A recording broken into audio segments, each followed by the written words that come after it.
Hi guys, welcome to universe tarot. I hope आप लोग मुझे भूल नहीं गए होंगे। ओके, 3-4 महीने से ये चैनल जो है वो ब्रेक पे था और अभी मैं वापस आई हूँ। मेरा नाम है स्वाति अरोड़ा। अगर आप पहली बार आए हैं इस चैनल पे तो प्लीज़ सब्सक्राइब द चैनल। लौट के आ रहे हैं तो thank you very much. Okay, I do tarot readings, reiki healing and also Vedic astrology. और आज हम बात करने वाले हैं how will be your May. Okay, आने वाला मई 2023 आपके लिए कैसा रहेगा। और उससे पहले हम बात करेंगे जुपिटर के ट्रांजिट के बारे में। ओके, कि जुपिटर कैसा रहेगा, उसका transit. Jupiter is transitioning to Aries sign, तो उसका आपकी कुंडली पर क्या प्रभाव रह सकता है। ओके, अगेन ये सभी राशियों के लिए मैं बताऊंगी और ये ट्रांजिट है जो कि सभी के लिए एक सा होता है। लाइक अभी जो प्लैनेट्स जिस दिशा में आकाश में रहने वाले हैं वो कैसे आपको अफेक्ट करने वाले हैं, तो दिस इज़ जनरल। बट आपकी कुंडली में वो प्लैनेट कैसा बैठा हुआ है, it is entire different story. अगर वो प्लैनेट आपके लिए शुभ है तो आपको शुभ फल देगा, अगर वो आपके लिए अशुभ है तो अशुभ फल देगा। ओके, तो इस बारे में हम थोड़ा सा डिस्कशन करेंगे। हम देखेंगे आपकी लव लाइफ में क्या हो सकता है मई 2023 में। ओके, अगर अभी तक आपने मेरे सोशल मीडिया पेजेस को लाइक नहीं किया तो प्लीज़ लाइक कीजिए for more fun. Okay, so let's get started with your reading. Hi Taurus, वृषभ राशि। ओके, आपको अपनी कुंडली दिख रही होगी on the screen. This is the transit of Jupiter for you. Jupiter transit हो रहा है मीन राशि से एरीज में, जो कि आपके 12वें घर में है। ओके, तो again Jupiter in 12th house. Jupiter is कारक of profit and expansion and generosity, और ये आपके मोक्ष स्थान में जा रहा है। 12वें घर को मोक्ष स्थान भी बोलते हैं।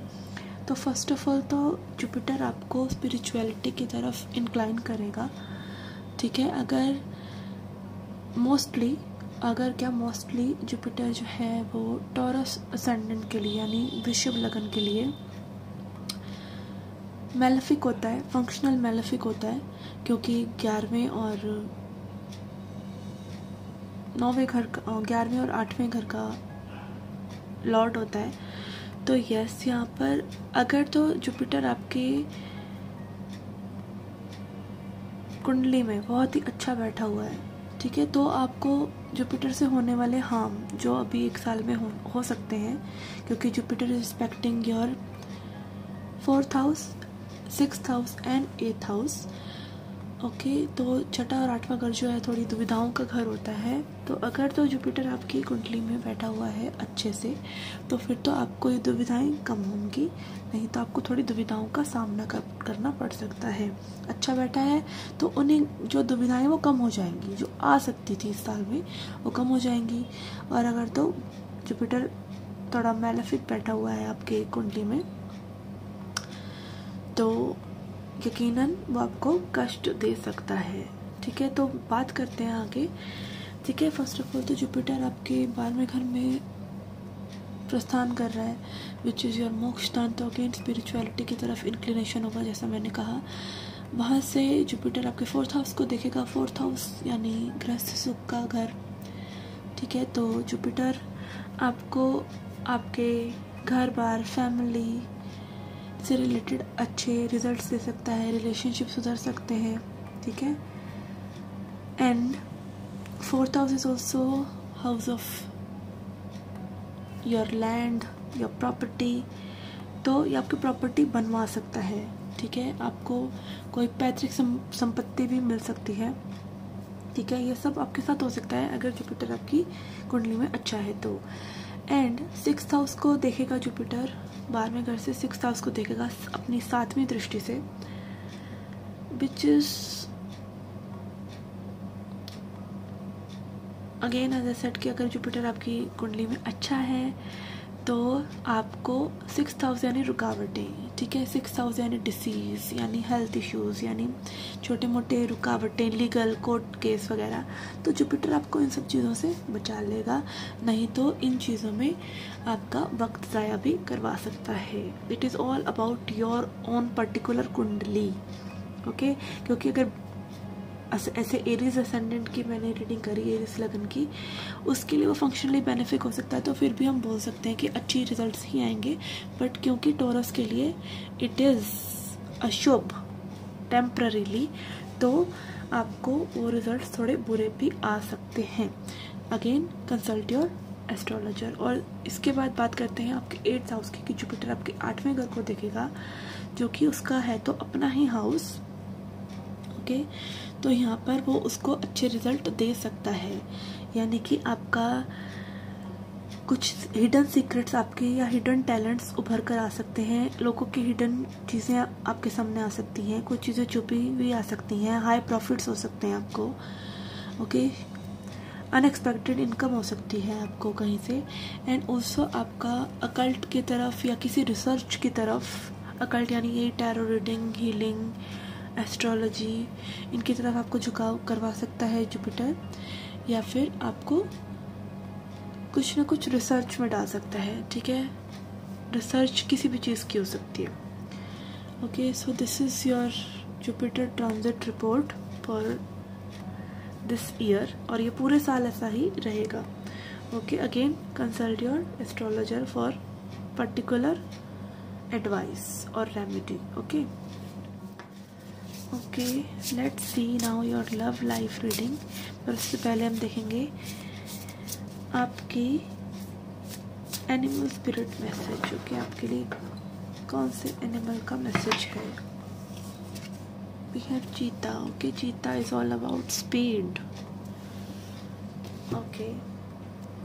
It is about speed, about masculine energy, about dynamism, चीज़ों को आगे लेके जाना, अचीवमेंट्स आपकी तरफ आना, या फिर अगेन अगर इसको हम आपकी लव लाइफ से कनेक्ट करें तो you need to speed up your love life a bit, या फिर आपको ना खूब पैशनेट एनर्जी अपनी लव लाइफ को देने की ज़रूरत है। Maybe it is dull for over a time, तो यहाँ पे कुछ क्विक एक्शन अगर होगा या कुछ क्विक स्पार्क या फायर एनर्जी यहाँ पर आएगी, तो चीज़ें बदल सकती हैं आपके लिए, okay. Let's see now the person on your mind, what are thinking about you, feeling about you.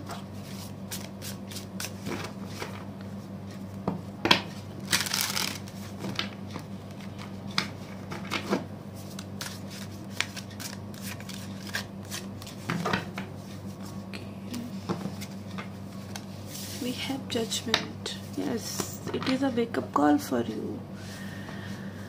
Or this person, someone needs to just wake up and do things. Okay. Yes. It is all like go-getter energy, going and getting things done. Okay, यहाँ पे I'm getting a message that someone don't want to lose you, because you are their wish come true, and yes, someone doesn't want to let you go either. Okay, I'm getting an intuitive message कि यहाँ पे कोई vulnerable होने से डर रहा है, अपना दिल खोलने से डर रहा है, although they are like all ready and want to build this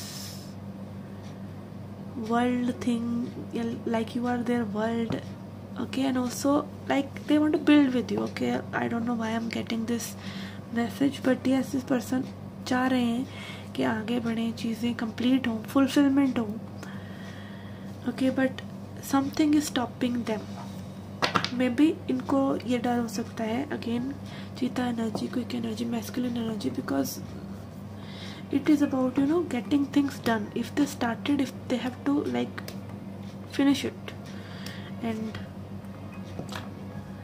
they won't be able to hold them back if they let them lose in this situation, lose themselves in this situation, okay. What I'm getting, okay. And yes, 8 of Swords, fear, fear of commitment for some of you. Okay,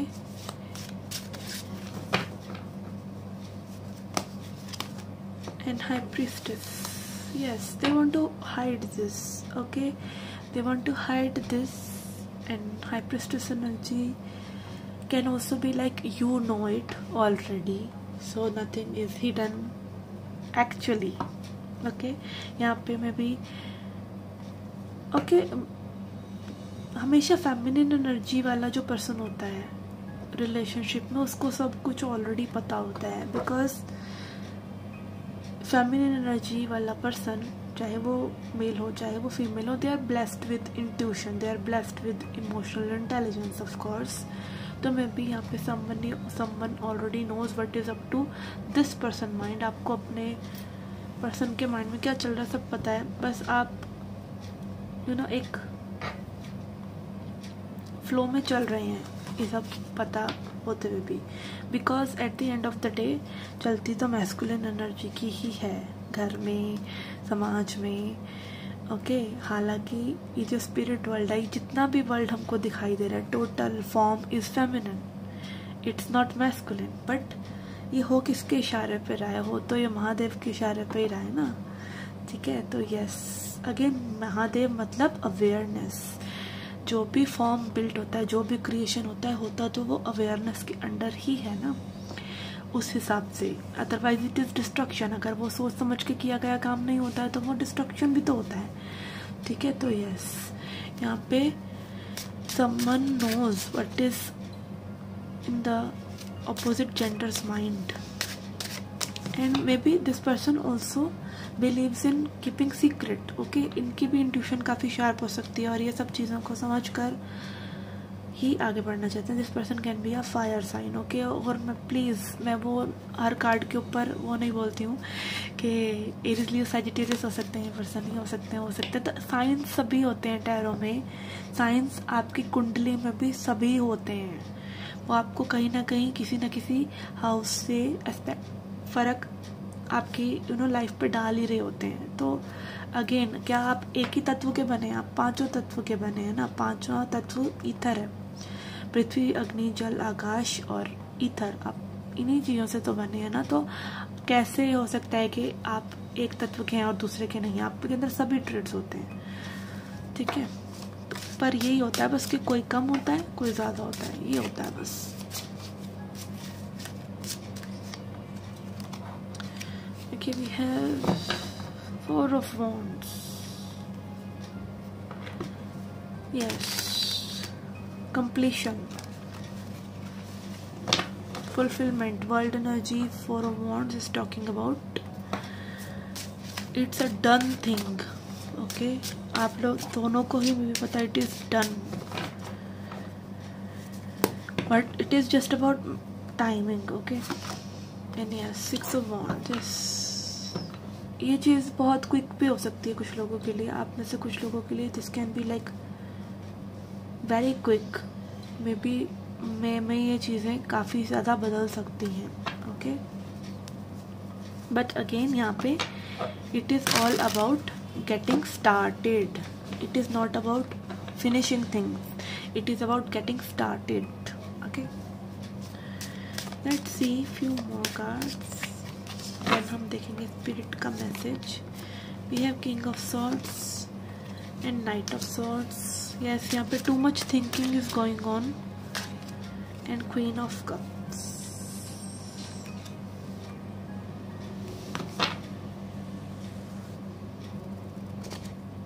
yes, अभी हो सकता है person like काफ़ी extremes में जा रहे हों. कभी एकदम इमोशनल, कभी एकदम logical, and not knowing what to do. So they want to calm their mind and they want to like, देखिए जैसे हमारे इमोशंस ठहरे हुए होते हैं तब हमको अवेयरनेस आती है कि हमें क्या करना चाहिए. ठीक है, तो this person is trying to like settle their mind first, still themselves first. Okay, let's see message from Wisdom of Oracle.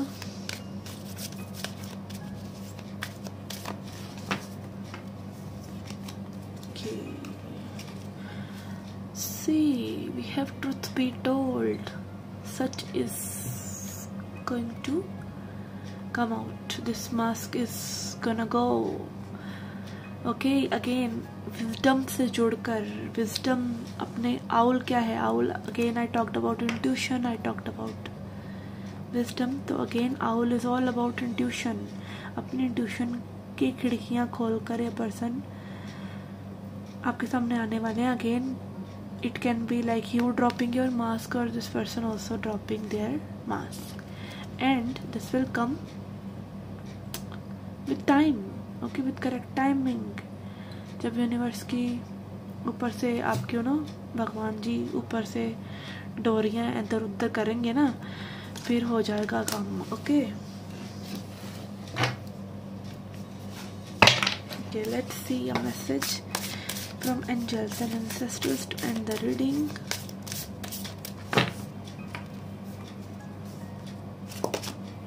We have sage, this is a beautiful card, be devoted and committed। okay, again आपका काम, आपका कर्म क्या है यहाँ पर?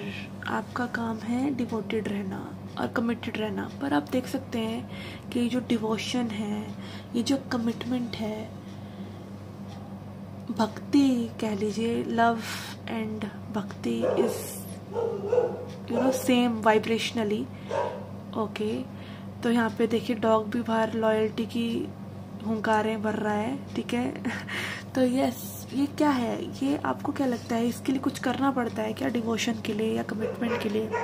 नहीं।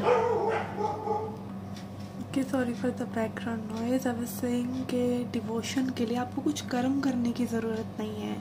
Devotion के लिए आपको बस एक स्टेट ऑफ बीइंग में आना है, where you are devoted and committed to a person. Okay, this is a state of being, it is not something you do, ठीक है। और बहुत सी अच्छी और हसीन चीज़ें इस दुनिया में बिना करे ही होती हैं एक्चुअली में। जैसे कोई भी इमोशन डेवलप करने के लिए आपको कुछ करने की ज़रूरत नहीं होती है। इनफैक्ट जैसे ही आप अपना दिमाग चलाने लग जाते हैं, वो चीज़ वो ख़राब हो जाती है। जैसे for example, if you are hugging a child, if you are hugging someone, just एक फ्रेंड को भी आप हग कर रहे होते हैं, अब उसको अच्छा फील करा रहे होते हैं, तो you are in a state of being. But जैसे ही आप कुछ बोलते हैं, वो सारी फीलिंग्स ना ख़राब सी हो जाती हैं। तो it is same like that कि आपका स्टेट ऑफ बीइंग जो है वो डिवोशन का और कमिटमेंट का रहना चाहिए। इसके लिए आपको किसी को दिखाते रहने की ज़रूरत नहीं है, या फिर just be patient, okay, in your own blissfulness, कि आप प्यार में हैं या आप किसी के लिए डिवोटेड है, कमिटमेंट में है, तो this is something you enjoy. Okay, like says, a person who is devoted to God enjoys the blissfulness। भगवान दिख तो नहीं रहे हैं, बट एक अननोन में भरोसा होता है। ऐसे ही लव भी एक पेशेंस का और एक क्या कहना चाहिए, भक्ति काइंड ऑफ इमोशन है, जो कि आपको एंजॉय करना चाहिए। उसका लाइक पहले वो आपके अंदर उसका आंखों फूटेगा, फिर बाहर दिखेगा। ओके, ये लाइक एक ट्रू लव वाली बात कर रही हूँ मैं। ओके, सो यस, यहाँ पे आपकी लव लाइफ में एक स्पीडी चेंज आ सकता है, but it is all up to someone getting up and doing things, getting it started maybe for some of you, कि ये चीज़ें स्टार्ट ही नहीं हो पा रही हैं। तो जब स्टार्ट होंगी तो this wheel will turn over। okay, so yes, this was your reading guys. I hope you liked it, I hope you enjoyed it. Do come back for more. Till then, take care, love and light.